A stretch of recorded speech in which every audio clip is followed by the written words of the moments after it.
This episode is sponsored by the Hollywood Casino at Charlestown Races in West Virginia. Details and tickets at HollywoodCasinoCharlestown.com. Must be 21 to enter the casino floor and attend a show. Gambling problem? Call 1-800-GAMBLER.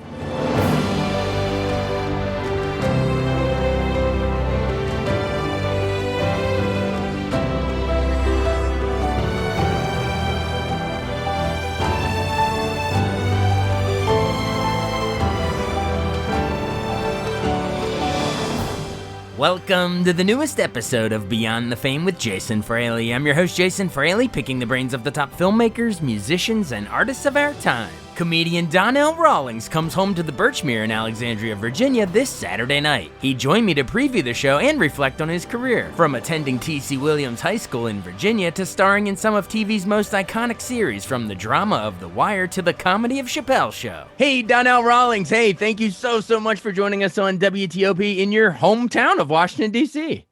First off, your voice is a lot different from behind the scenes. Behind the scenes, you said that Kendrick Lamar mopped Drake in that beef. That's what you talked about. Now you're all professional and everything. What's the change of attitude? They not like us. They not like us. Tell her what you were saying behind the scenes. They not like us. They not like us. I said nothing of the such. Okay. But that's hilarious. Well, maybe I'm making up a story. I forgot how deep your hip hop roots go, so I won't question you. I'll just take it for what it is. Yeah, they go deep. They go deep. But I don't think we're here talking hip hop, right? We're talking about the Birchmere, which is you're going to do a stand up show there, and it's a legendary spot here in Alexandria, Virginia. It's going to be on July 6th. So you doing your 4th of July is middle of the week, and you want to extend it into the weekend, do a little party, and go get some tickets to the Birchmere for Donnell. But what all do we expect from the show? Like what topics do we tackle? I'll let that be a element of surprise. I will say that I just did my Netflix special. It aired February 27th, A New Day, which people enjoyed that. You won't see any of those jokes. I got a whole different routine. A lot of times people wonder, like, well, he just did a special. Will he repeat the jokes? Now, one joke that I told on my special, I will be doing at the Birchmere. And the Birchmere is a special place for me because I grew up between Washington, D.C. and Alexandria, Virginia. So whenever I do this show, it's become a tradition probably for like the last 6 or 7 years. And whenever I come there, it's a very challenging show for me because I'm going to be in front of people that I went to high school with. I can't make lies. I can't tell no fabricated stories. I got to be honest. I'll probably have somebody that used to heckle me in high school probably try to heckle me, and I will destroy them. If anybody's coming, please don't think that it's going to be a show where you can roast me or speak to me any kind of way, because I will annihilate you on stage. So just come to have a good time, enjoy it. I consider this is almost like a class reunion for me. TC Titans are what? Red hot. How you spell it now? R-E-D, red, H-O-T, hot, R-E-D-H-O-T, red hot, red hot, red hot. That's the show you're going to get at Birchmere on July the 6th. Awesome. And of course, folks, T.C. Williams High School, of course, globally famous now, thanks to Denzel and Remember the Titans, Coach Boone and all that. Yeah.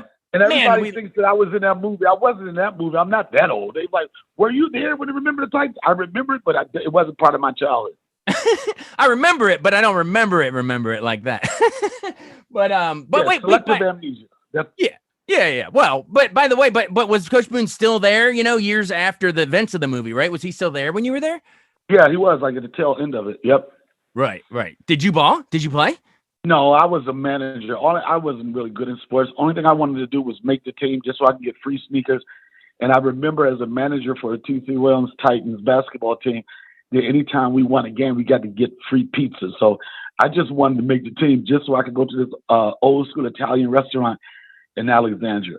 But I was too busy being class clown, too busy roasting people in the cafeteria, but I definitely wasn't a gifted athlete. Now, a gifted trash talker, yeah, but not an athlete. Well, yeah, sometimes they go hand in hand. Some of the best trash talkers are athletes, but you don't have to be. They're not mutually exclusive. But what was that pizza place? You said there was a pizza. I can't remember it. I might have to try to get with some old friends, but it was on King Street. I remember that. It was an old school spot.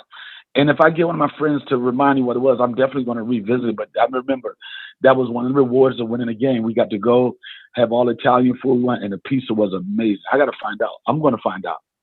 Awesome. Awesome. Well, you said that, necessarily weren't, you weren't like a jock, but you were a trash talker in high school. So then how do you transition from that into stand up, or was it the Air Force first? I know you stationed in South Korea and Bowling Air Force in DC and all that, but like which was first, the stand up or the service? Oh, it was a service, 100%. I didn't even get into stand up. I think I just got out of doing my 4-year enlistment, and I think I started stand up at that time in a place called Comedy Connection, the Greenbelt.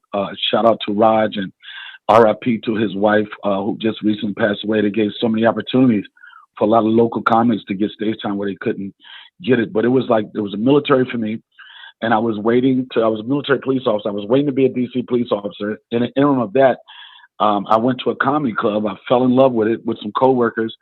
I was a heckler turned professional comic. I never had any intentions on doing stand up. It just happened. I never had intentions on being an actor. Everything just evolved, but I had some opportunity put in front of me, and I just took advantage of it. And I tell anybody that's listening to this, you never know what you can do until you put an effort and try it. I tell people, even if it's like, I believe that anybody could probably do 4 or 5 minutes on stage. Whether they be really good, I don't know that, but anybody that's ever thought about it, I would say challenge yourself to do it. I mean, you don't want to go through your life like, man, I wish I would have. So I tell anybody, empower yourself and take chances.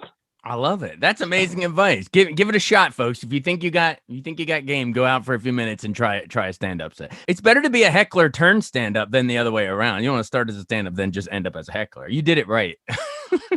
I did it right. And I mean, it was a one rule. You're not supposed to heckle with comedians if you're a comedian, but I wasn't a comedian then. So I built my chops up. The first time I went on stage, I got a standing ovation. I could just tell the energy of the room. My friends had been supporting me as a heckler. Yeah. And you could just tell that something special was going to happen. And I remember the first time I touched the microphone, I knew that that's what I was going to be doing with the rest of my life. I knew it instantly. I was like, this is it. So awesome. And yeah, we had one of your fellow DC folks, Tony Woods. I know Dave Chappelle always said he's like one of his biggest mentors. He came on here and he was telling us all about his service too. I think he was in Desert Storm. And did all you DC comics start doing a lot of the local shows? Did you and Tony talk about your service together? I was curious that both you and Tony served. We were military, but we weren't super patriotic, and there is a difference. We did it me personally. I did it as a transition from high school. I wasn't going to college. I didn't really have a trade. And in some people's life, that's kind of a nice little transition. First time you travel, get a credit card, get to experience parts of the world, and then you get to serve your country and do something that's good. But we never really sat down and talked about the military. When I was coming up, Tony was one of my mentors also. We would just, talk shop about comedy, having the right work ethics, how to put a joke together. But those are the type of stories that I share with Tony more than anything. But Tony's a DC legend. And you mention his name to anybody, first thing I say is like one of the funniest guys they know. Good friend of mine. And he's always been supportive of me, and I've always been supportive of him. Absolutely. So then when in that period there do you meet, you mentioned Tony, but when do you meet Dave? Because he was out of Duke Ellington and we'll get to Chappelle Show in a second, but when did you actually meet Dave? Was it here in DC? No, it was like I met him in New York, but we knew of each other being DC comics. He moved on to New York a lot sooner than I did, but when he would come home, he would ask the club, one of the clubs, Barbara in particular, like, who's the popping guys right now? And it was always like the usual people they would mention, like Andy Evans, Fat Doctor. And Barbara used to say, but there's this one young guy who's coming up named Donnell Rawlings, and he's fantastic. And to that, Dave says, screw him, right?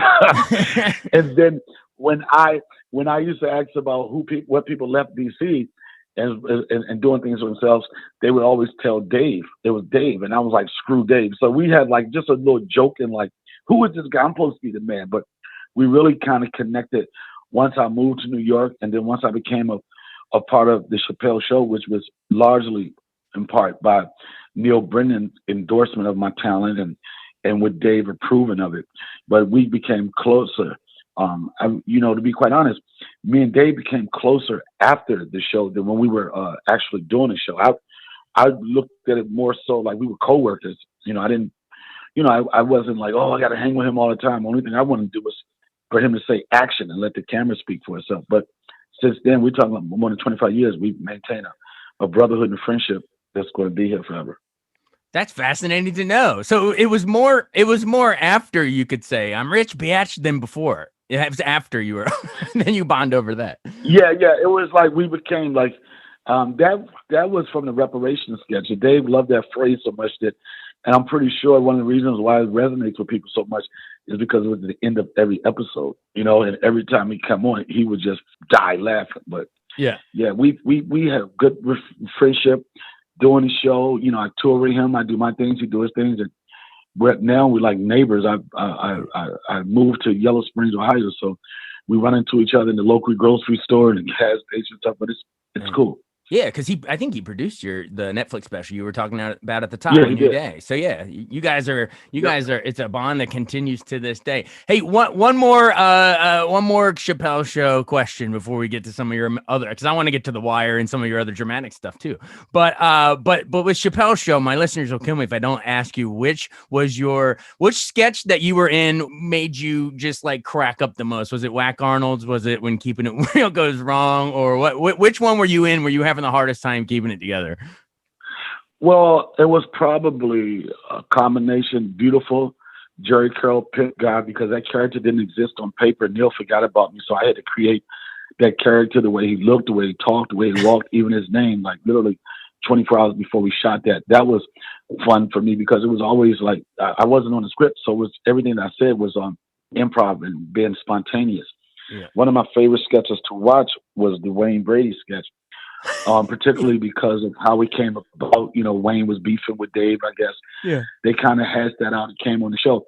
But I've never seen a sketch that's so dark with so many comedic twists and undertones.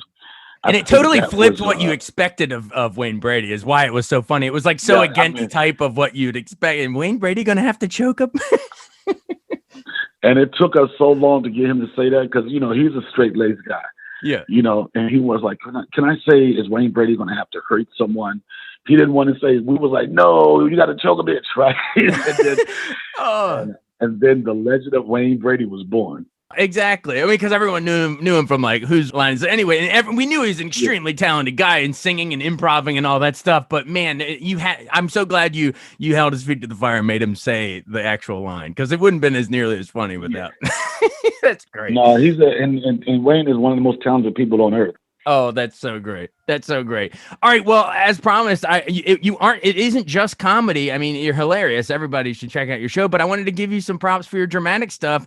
On HBO's The Wire, Day Price, man, that show just keeps, I mean, I guess it was well received when it came out, but it wasn't really until after people rediscover it. And now people hold it up as arguably the greatest show of all time. And I want to mention it because, Baltimore's right up the road from where you grew up, where I'm talking to you from. So yeah, I mean, how honored are you to have a part in TV history? I mean, do you agree it's one of the greatest ever?